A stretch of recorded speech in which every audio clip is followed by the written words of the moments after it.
Okay, friends, let's start discussing things. So, yesterday's session we have seen Newton's laws of motion. So, we discussed all the three laws, Newton's first law, which was giving us the concept of force basically. And there was one more thing originating out of Newton's first law, and it was inertia. So, we are very well aware of what force and inertia is now. Okay, we have defined force and inertia yesterday's session itself. Then we did discuss about Newton's second law, uh, which gives us the equation force is equal to mass into acceleration, right? So if you talk about this Newton's second law, you can see Newton's second law gives us a formula: force is equal to mass into acceleration, and this unbalanced force, it results in motion. And we also come across the causes of motion over here. That means we are in our equation, there would be the terms like mass and weight which are responsible for the motion to occur. So we are discussing causes of motion. Therefore, such kind of study, we will call it as kinetics. I repeat, we will call such kind of study as kinetics. If you have seen previously, we have derived three equations of motion. V is equal to u plus at, s is equal to ut plus half at square, and v square is equal to u square plus 2as. In those equations, we didn't consider the cause of motion, and therefore that study was called as kinematics. Here, force is equal to mass into acceleration. That means we are considering mass, we are considering weight, which is the cause of the motion, and therefore such kind of study will be called as kinetics. So there is difference between kinetics and kinematics. So kinematics we have already started studying previously. Now this is something new for you to understand. This study would come under the category of kinetics, and kinetics is a study, or it's a branch of classical mechanics basically, which will take into consideration the motion along with its causes. So you are in kinetics, what we do, friends, we study the motion, but we also consider the causes of motion. And therefore, in these equations, you will find the terms like mass. So Newton's second law gives us the equation force is equal to mass into acceleration. Therefore, we are talking in terms of the causes of motion. You can see mass and weight gives us the causes, and such study will be incorporated in kinetics. So Newton's laws and its studies entirely will be the branch of mechanics which is categorized under kinetics. So this is the difference between kinetics and kinematics. At times we have to use both, but then you should be aware of the difference between what kinematics is and what kinetics is. So the simple difference is kinetics, we don't consider the cause of motion like mass, kinematics, and in kinetics, we consider the cause of motion like mass.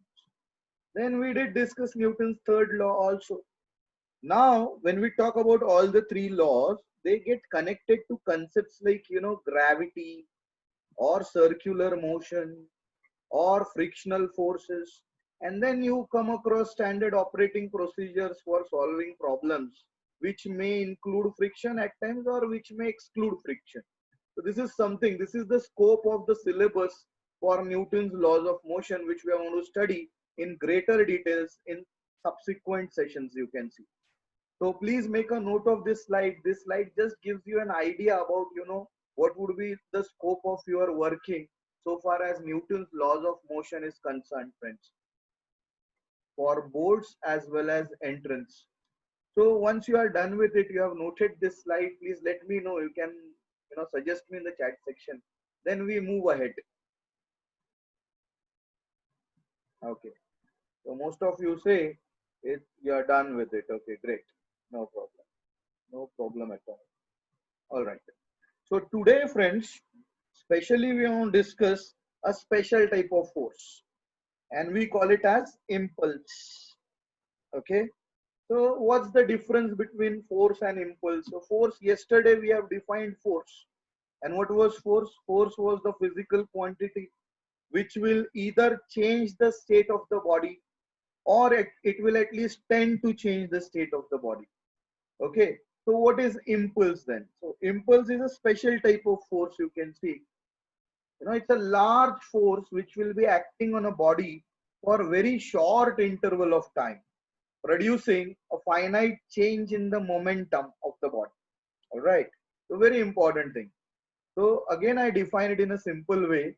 Okay. And that simple way is, impulse would be considered as a very large force acting on the body for a very short interval of time, and that will produce a finite change in the momentum of the body.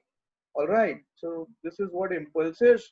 So today we are going to discuss impulse in greater details. Today's session will be regarding impulse of a force. So please make a note of it before we proceed forward.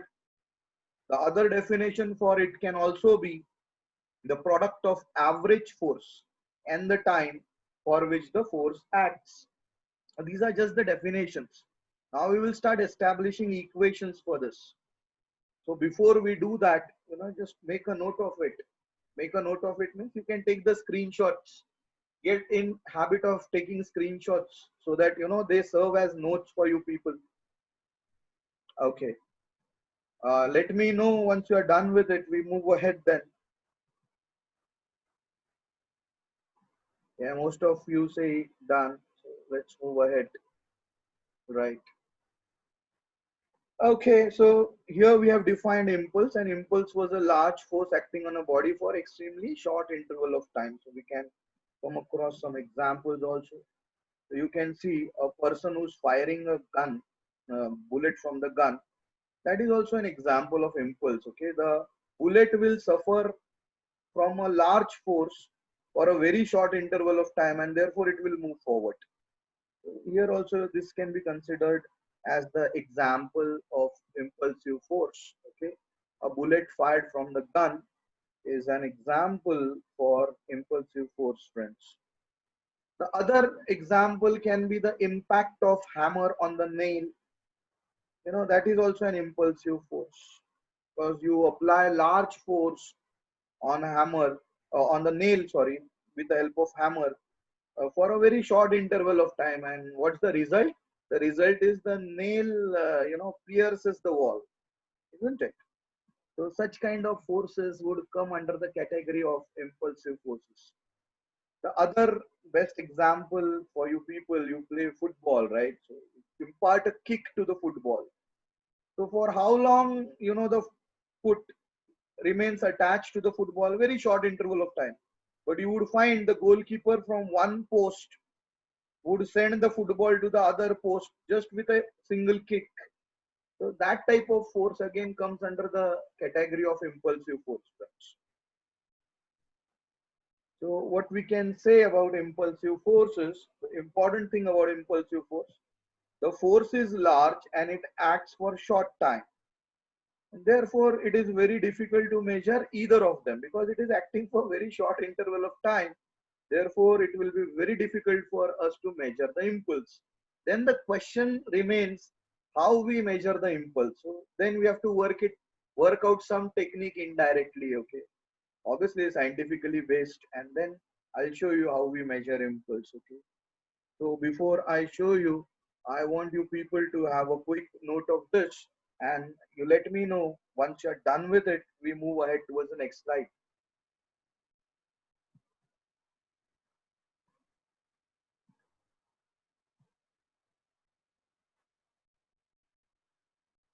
Yeah, so most of you say you're done with it. So let's move ahead then.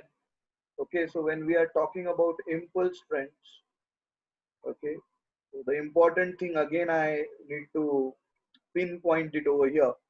Because the force is large and it acts for a short interval of time, very difficult to measure either of them. So then how do we measure it?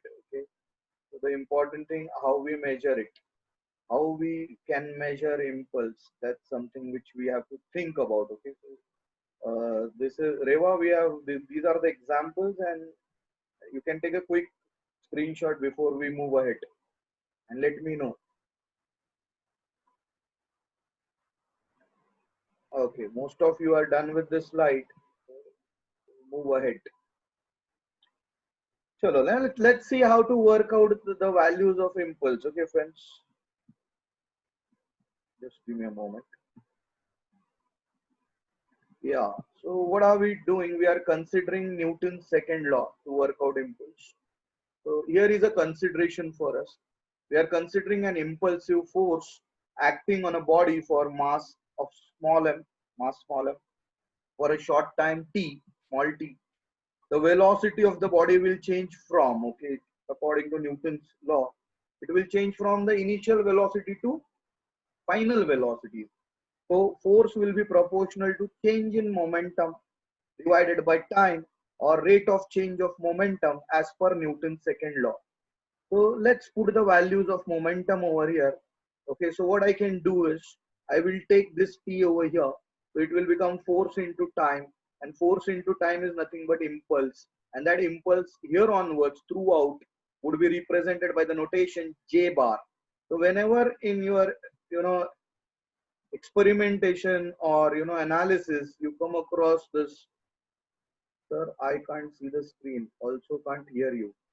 Okay, is this the problem with everybody? Gargi, are you able to hear me? Are you able to listen to me? Or are you able to see the screen? Please unmute and give me the feedback. Gargi or anybody for that matter of fact.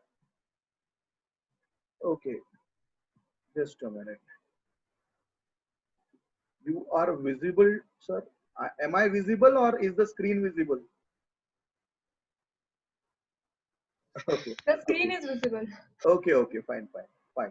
So Reva, I think it is the problem with your side, basically networking problem from your side. So see to it that you again re-enter so that things become easier. Yeah, Ananya, I got you.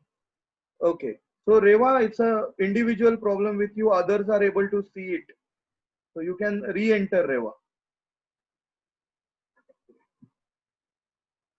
Yeah, it's visible now. Okay, fine, Reva. No problem. Okay, let's get back to our discussion, friends. So sorry. Okay. So here we are considering. Yeah, okay. Now here in this case, the velocity of the body changes from some value, initial velocity u to final velocity v in time t. So according to Newton's second law, what I was saying, force will be proportional to rate of change of momentum. That's what is being represented over here. So if I take this t here on the left hand side, so it will become f into t, and that f into t is nothing but j bar. So j bar here onwards would represent impulse. So impulse then would be equated to, f into t, you can see, which is further equated to p2 minus p1. P2 stands for P2 bar, it's a vector quantity. So P2 bar stands for final momentum and P1 bar stands for initial momentum. Alright, so you can just put P2 as mv bar minus mu bar. So you are just putting the arrows on the vector quantities, you can see. You are not mentioning arrows on the scalar quantities. Mass is scalar, but v and u are vectors. Therefore, there is a bar. So this is a vector notation.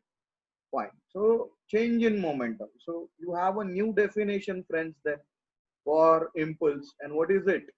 Final momentum minus initial momentum. In general, can I say it is equal to change in linear momentum?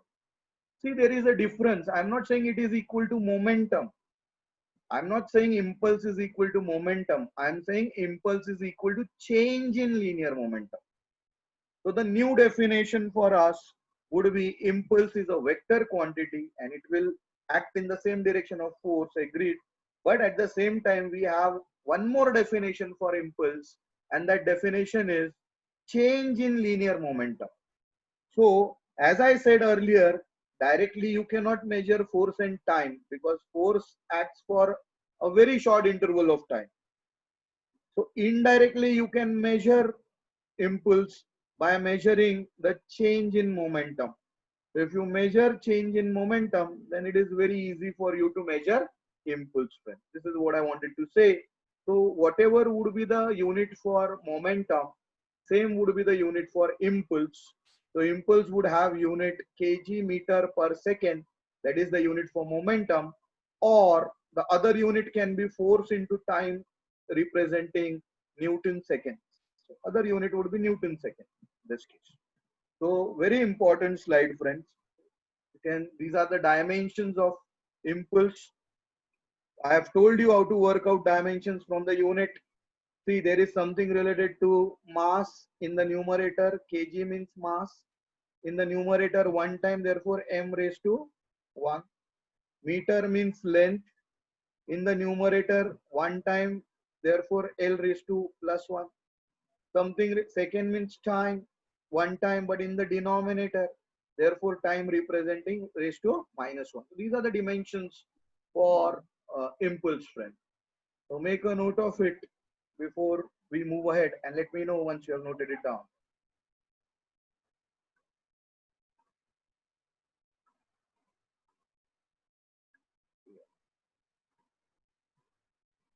Yeah, most of you say done. So I assume that you have noted it down. Let's move ahead then. Yeah, most of you say yes. Fine. So this is about impulse. So you want to measure impulse, you can always, work out the change in momentum. So just give me a moment before I share a different screen with you explaining impulse. Okay. Yeah. So hopefully impulse can also be represented as F into delta T, and you all know the unit is Newton second. Again, we know the impulse momentum theorem also. Just now whatever we have studied is nothing but, we also call it as impulse momentum theorem. That means it indicates force into change in time would be change in momentum, equal to change in momentum. So impulse is also defined as change in momentum. This theorem is called as impulse momentum theorem. Okay. More specifically, if you want to put impulse momentum theorem in a proper format, you can also put it as impulse equal to final momentum minus initial momentum, where Vf stands for final velocity and Vi stands for initial velocity. So what it means in general, the interpretation is, if you apply force on an object, it will gain some momentum. There will be always some change in momentum, and that change in momentum would be estimated as impulse indirectly. Please make a note of this and then we move ahead. Let me know about it once you have noted it down.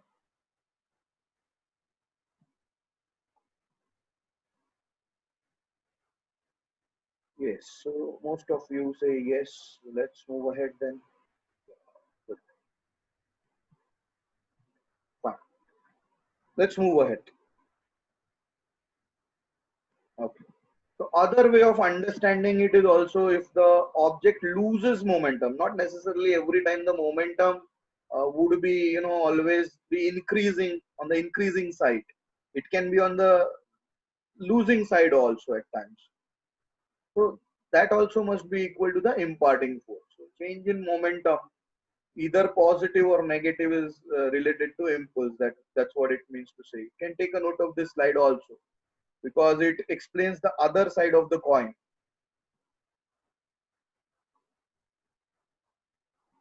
Let me know you're done with it. We move ahead then. Okay.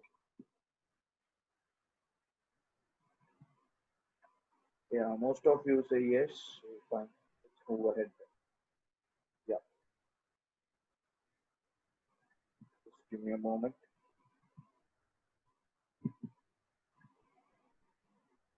This is the best example for you to understand a baseball bat hitting the baseball. Longer contact means more momentum imparted. Remember that. Okay. It's again a best example to understand what impulse is. All right. Hopefully things are becoming visually clear to everybody. Am I correct in what I'm assuming? I mean, are you able, now is the concept of impulse clear to you people? Yes, sir. Okay, great. Okay, fine, good. So now, because the concept is clear to us, what we will do is, we will, try to solve some problems on impulse. Okay, let's see. how we deal with the problems on impulse. Okay. Here comes a problem for you people. Just try and understand what we are trying to do over here. Okay. We're just checking comprehension. Okay. A 50 kg object is moving at 18.2 meter per second. When a force of 200 Newton is applied opposite to the direction of object's motion, that means it's a braking force, will act like a brake, causing it to slow down to 12.6 meter per second. How long was the force applied? Directly we cannot calculate the time.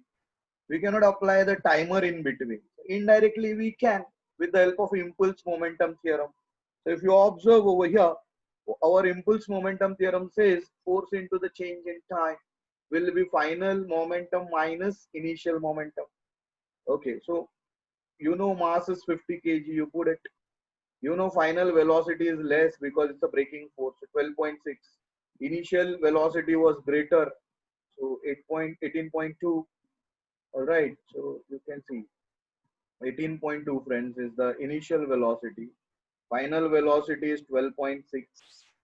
So you can see the force acting is also a retarding force. Therefore taken minus, isn't it? So minus 200 Newton. So only unknown is the time. The minus sign from this side and the minus sign from this side will nullify. So ultimately the only unknown thing is time, and time would be counted as 1.4 seconds. This is how you work out time. So this is how you solve problems on impulse momentum theorem, friends. You can see. Very interesting example. So please make a note of it. And once you are done with it, let me know so that we can solve one more problem.